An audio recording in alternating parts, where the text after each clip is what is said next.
The year is 1296. You stand on a hillside in the Scottish Highlands, the wind pulling at your cloak. In the distance, smoke rises from what was once your home. Everything you know is about to collapse. Your name doesn't matter.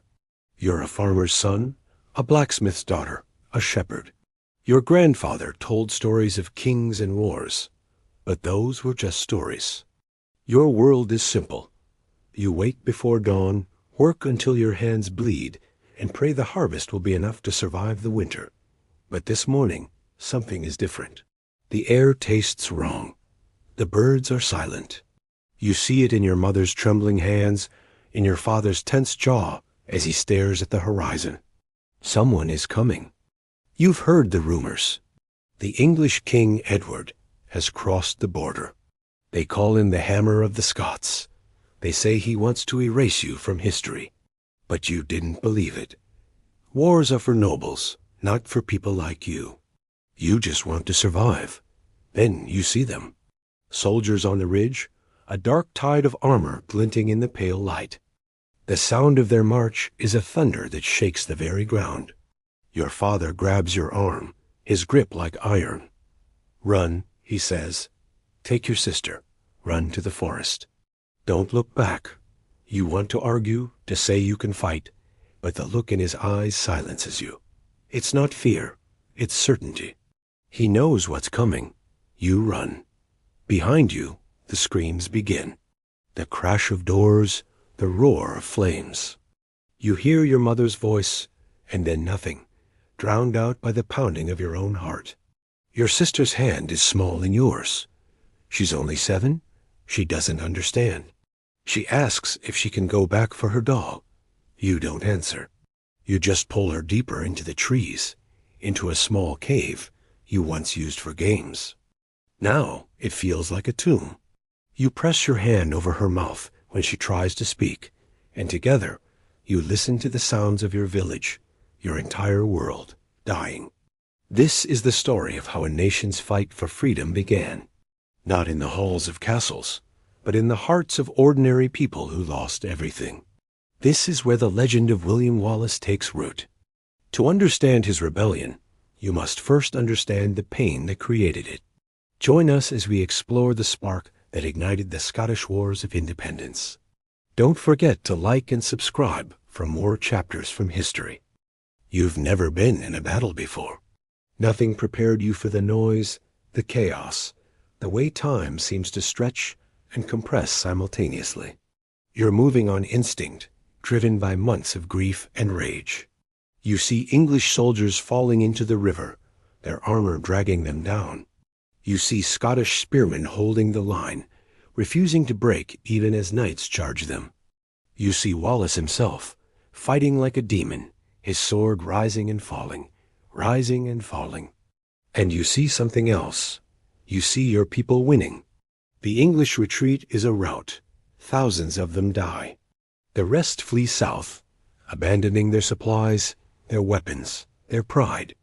When the battle ends, you stand on that bridge and you realize you're shaking.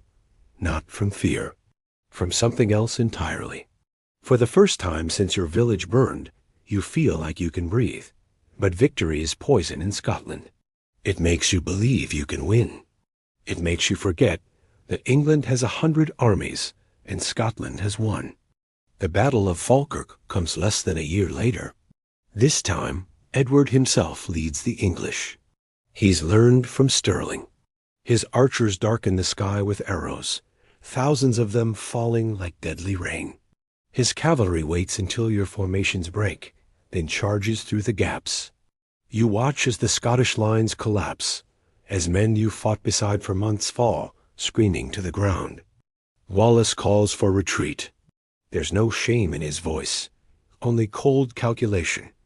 Live to fight another day. But many don't make it. Many die in the mud of Falkirk, their blood mixing with the rain, their bodies left for crows. You survive. You always survive. Sometimes you wonder if that's a blessing or a curse. Wallace becomes a fugitive. For 7 years, he runs. He hides in forests and caves, in the homes of people who still believe in him. The English hunt him relentlessly, offering gold for his capture. Eventually, someone takes it. A Scottish knight, a man who once fought beside him, sells him to the English for silver. You hear about his execution in London. They don't just kill him. They make a spectacle of it. Hanged until nearly dead, then cut down alive. Disemboweled while conscious. Beheaded, quartered. His body parts displayed across Scotland as a warning. This is what happens to rebels, the English say. This is what happens when you defy your rightful king. But they don't understand Scotland. They never did. Because Wallace's death doesn't break you. It transforms you. Every piece of his body displayed in a Scottish town becomes a shrine. Every story of his torture becomes a rallying cry. He's no longer just a man. He's become an idea, a symbol, a promise that freedom is worth dying for. You're older now. Your sister has children of her own. You've seen so much death you've lost count.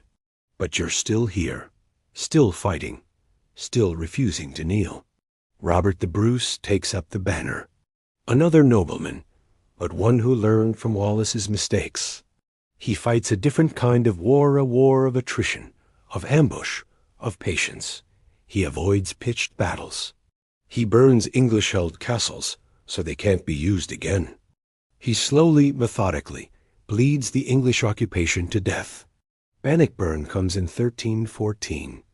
You're there, older and scarred, standing in the ranks as Bruce addresses his army. The English outnumber you 3-1. Their cavalry is legendary. Their archers have never lost.